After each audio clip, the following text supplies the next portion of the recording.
A recurring nightmare is not a good way to start a presentation. But it can't be that bad, or can it? I mean, what with COVID-19 and Omicron crisis, recurring hikes in the prices of oil and natural gas, and subsequent rise in the cost of living, affecting our lives in varying degrees, depending on our respective economic statuses. Without mincing words, let me put my nightmare in brief. Shabby public toilets located in a dark underbelly of a decaying city. Well, that is what I often see. In my dreams, I mean. Where is that city located? Is it the construct of my mind? No idea. Perhaps the nightmare is the result of my recent involvement in some serious research on the condition of public toilets in the Kathmandu Valley, or it may be the result of my association with the water, sanitation, and hygiene sector as a small time consultant. We have larger than life government officials, subject experts, specialists, urban planners with unparalleled expertise. Surprisingly enough, our taps have been running dry and public toilets have been stinking for quite some time, despite huge contributions from our leading lights.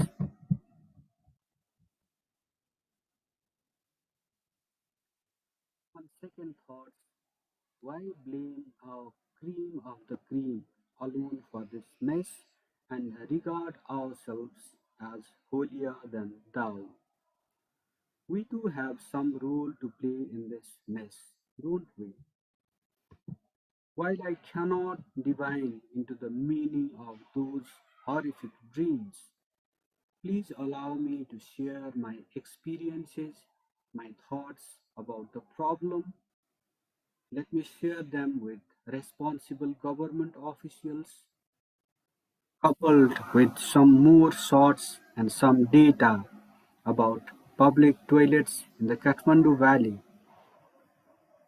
These shots will surely not make the day of our high officials, but then so be it.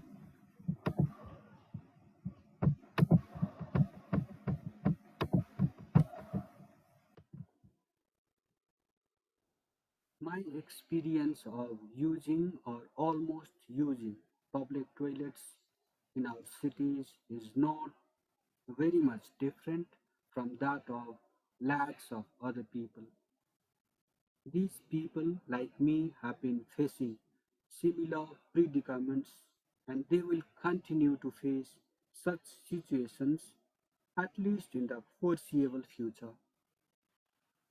General elections in Nepal are around the bend, but it will be far fetched to hope that WAS, that is, water and sanitation hygiene, will be the top agenda of our political parties.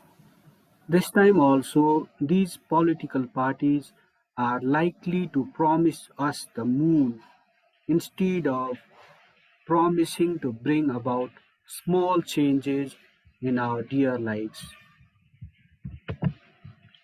Suffice it to say, most of these toilets stink to high heaven. Water is hardly available in these toilets. Brave sanitary staff stationed at these public loos are seen working without PPE like gloves and jacket and boots. On more than one occasion, I had no option but to return without going to the loo for obvious reasons. Many government offices use members of the public as second-grade citizens in the matters of the loo. At such offices, the toilets meant for commoners are generally unclean. whereas those meant for their employees are kept clean and locked to prevent the public from quote unquote misusing them. This level of disrespect for the taxpayer is condemnable and simply unforgivable. So much so, the toilets at such infection prone areas like hospitals are generally far from clean.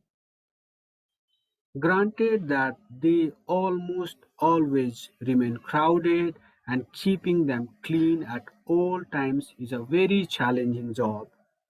But imagine what will happen if hospitals themselves turn into some sorts of hotspots for all kinds of diseases and infections. With those parts of our public lives that should be the cleanest at their filthiest, what would the status of public health be?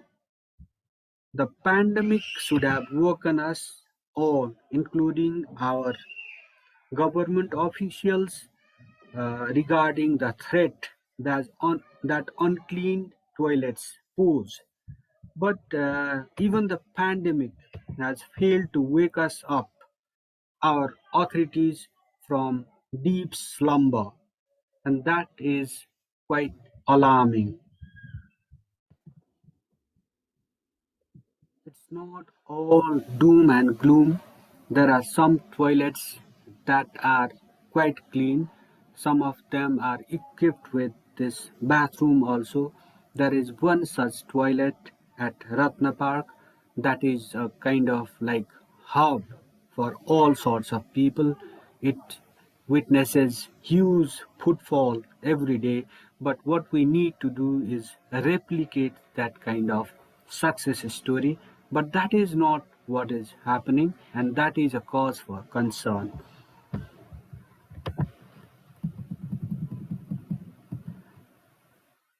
Would the nightmare like the one I had wake up our authorities from deep slumber, and will it press them to ensure that public toilets remain squeaky clean, they remain infection free?